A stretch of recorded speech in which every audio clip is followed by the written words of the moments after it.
And this is slightly different because the human givens... We've got lots of Griffin time left Tyrrell. to talk about this. I know wonderful. We do. All right. But we also have a commercial coming up. Now, human givens theory basically is two lists. One list is the human needs, like the other lists we've looked at with their particular take on it. Okay, what's the second list? The second list are the resources we have to fulfill them. So there is fulfillment. Oh, this is good. So it's not just what do I want? It's or what are the tools to that build I have. it. Right. And that's why we save this one for last, because I like this human givens theory stuff. And they say if your human givens are being met, Griffin and Tyrrell, both psychologists, as far as I know, have a great line. well, they say mental illness becomes impossible. Isn't that interesting? Okay, so yeah, Griffin and Tyrrell. Which makes me wonder which of yours are not being met. Thank you. That's comic genius. I just wrote that All down. right, so if your human givens are all being met, which we're going to talk about. What? I haven't got the bell within reach. That's one of my human givens. You want to press the button? No, I just want to have it accessible. Okay, so if your human givens are all being met because you have the resources to meet them, which is the requirement. Then mental illness. Then mental illness, but not mispronunciation, becomes impossible. Yes, I think deja vu. I think I just said that about 20 seconds ago. I know. It's brilliant, isn't it? Now, it's not me. It's Griffin and Tyrrell said it. All right. So let's talk first about one them, is what they are. security. Now, again, we're seeing a massive overlap. A little bit of overlap. Yes. I know that was a weird song. That would be more overlap.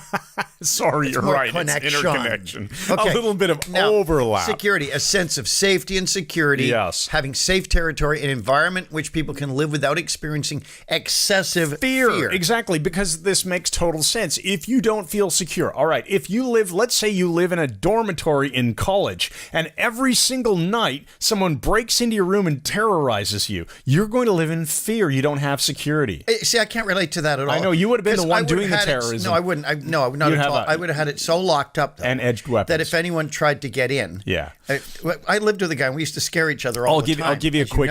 I set up alarms, like glasses balanced on each other, so they'd smash if he came in the room. And well, when I went to summer camp one time, it was Prankville, right? Now, I was not a big... Is that the name of the camp? No.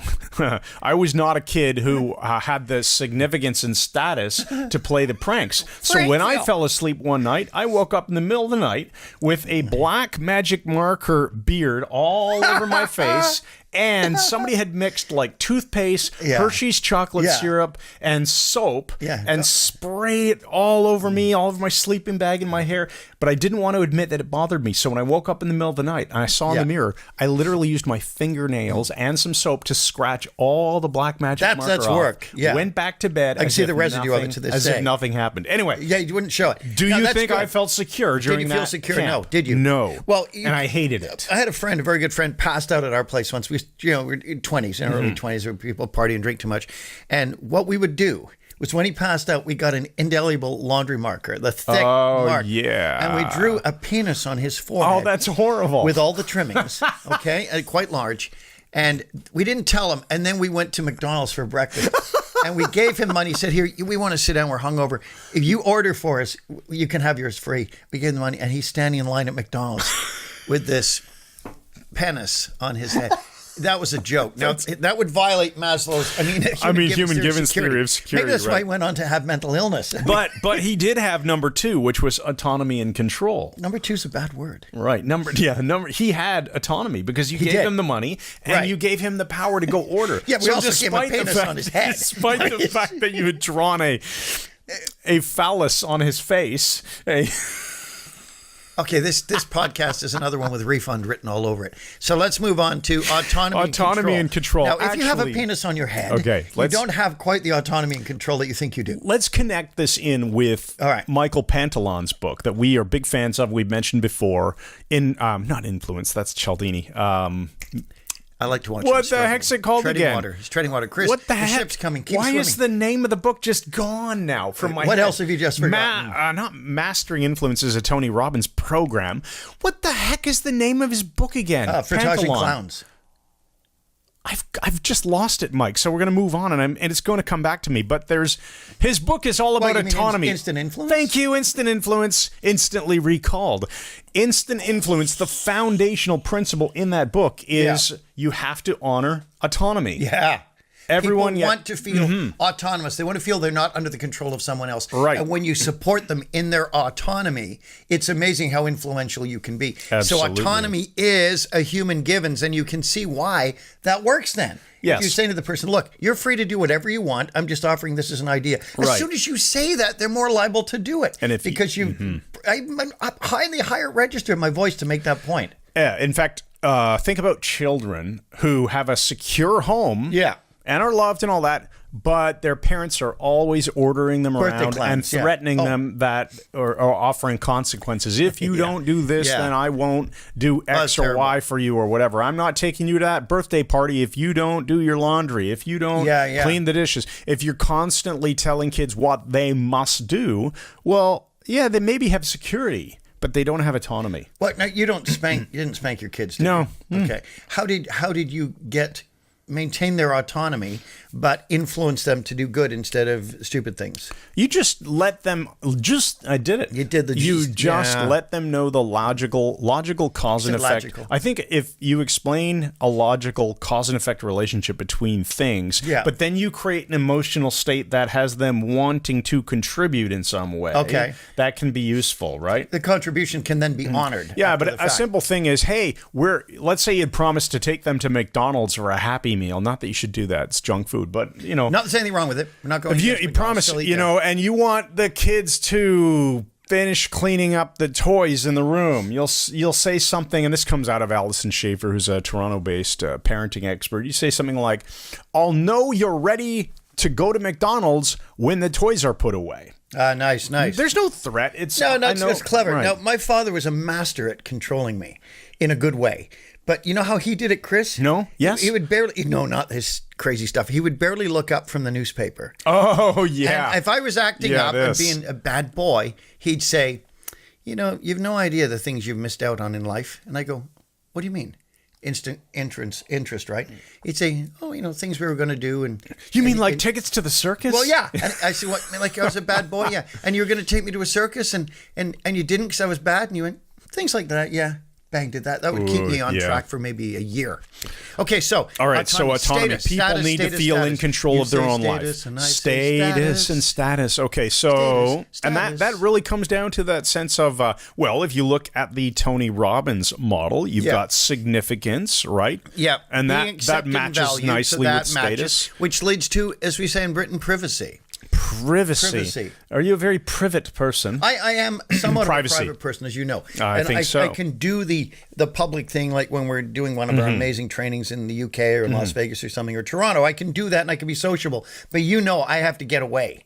Absolutely. If your life, so if you think about it, what's the opposite? Let's say your entire life is live streamed on used to be called TV. Now, it would be the YouTube or something. The YouTube. If or everything that you do in life is drone coverage and webcams, you have no privacy. Welcome to your future. You're probably going mentally ill. Well, I think so. And that was my childhood, as you know. I said, my sister and I counted 60 people came and lived with us temporarily. 60. Right, and you didn't I'd be like that. a camp cot in my own bedroom with a stranger sleeping in my bed. It intruded on my privacy and turned me into that's why you're such a private person today. There you go. There you go. It's my story I'm sticking to. Okay. Attention. Receiving attention from others. Now, once we get through this quick list, before we get to the resources, we have a quick commercial break. So let's fly through these like Jack the These fly through. All right, so we need number 5, attention. Giving and receiving attention. Here's where human givens is interesting. Not just we all need people to pay attention. We need them to look at us when they're answering, not, looking out the window and doing something stupid.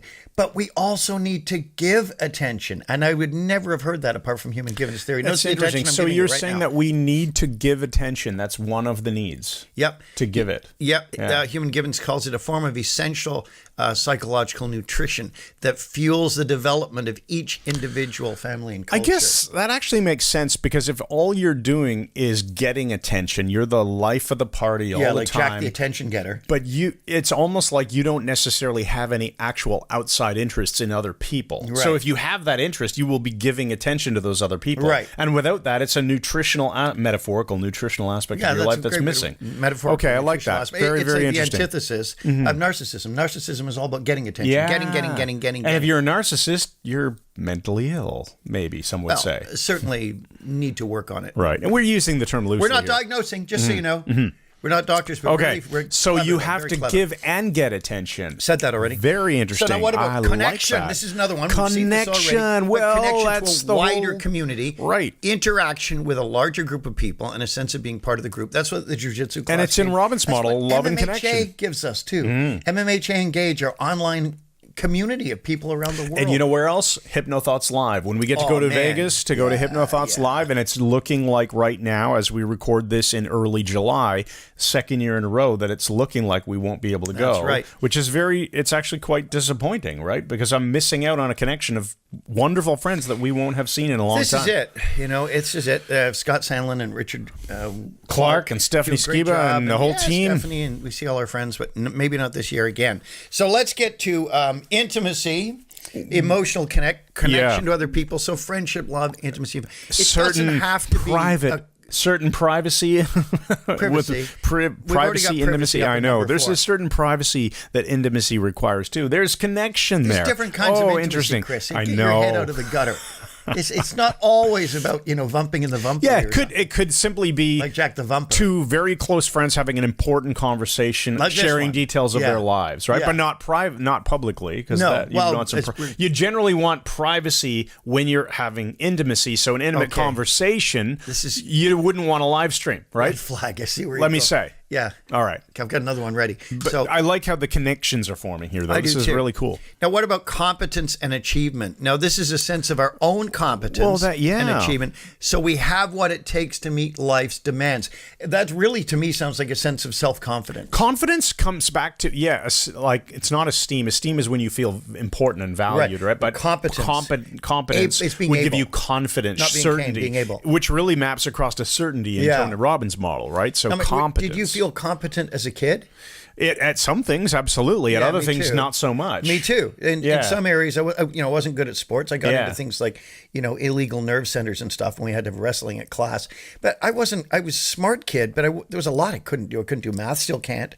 Can't swim very well. I was a pretty good soccer player, but I was British, so I like lacrosse because you have a weapon. Which is a fun sport. But yeah, and competency, feelings of competency came much later for me, and now I'm freaking Jack the Confident. And I man. was a very small child, so was I. physical stuff. Smaller. Where I got a feeling of competence is something like I could do chin-ups or pull-ups because I was such a light kid but very strong Yeah, for you're my lifting body 20 weight. pounds, you do And the 500. bigger kids couldn't do them, so I felt very important and certain about myself in that regard. How have you got? And anything intellectual too, right? Like I beat my my teacher.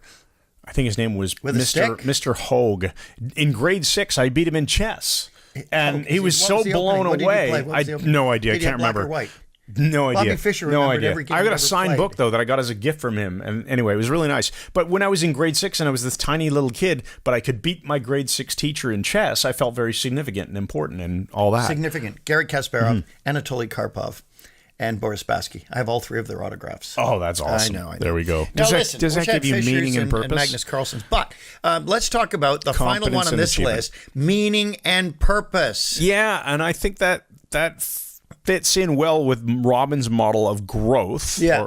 You have to have meaning and purpose. Well, what's your purpose? It's not to be stagnant and static. It's to grow in some way. Right. And to also be connected and contribute to Always back to organizations. So it's there's a being lot of map stretched, across. like aiming for meaningful goals, having a sense of higher calling. So it's really now hitting the top of Maslow's pyramid as well, right? Yes, higher calling, or serving self-actualization. others. I think people really underplay or downplay the satisfaction you get from serving others. Remember, you and I, we always say that Absolutely. we have the Zig Ziglar thing. We believe you can get anything you want out of life if you help enough other people get what they want. And it's a great thing, like that feeling of, okay, where are you going? It's not a joke. It's a serious comment. Okay. Everybody is selfish. Every single one of us in life is selfish. Everything that we do is selfishly motivated. And people go, well, no, I give to charity. Why do you give to charity? Now, what does that give you? Because it makes you feel good in some way. Yeah, it makes even you Mother feel Teresa. better Yeah. in some way. Yeah. Right? So everything that we do is to meet one of these needs in one of these models. Even if it's for helping someone else, it still gives you something, or you wouldn't do it. Is that why you just said that? Yeah. Because I feel like I'm contributing. Nice. There we I'm go. glad you pointed to the camera. Givens, let's go Press to the resources. button. All right, Press the so blocks, what do we man. need? Oh, I like this list here. It's good. So the first thing on the list is memory. Yeah, because human beings learn from their mistakes.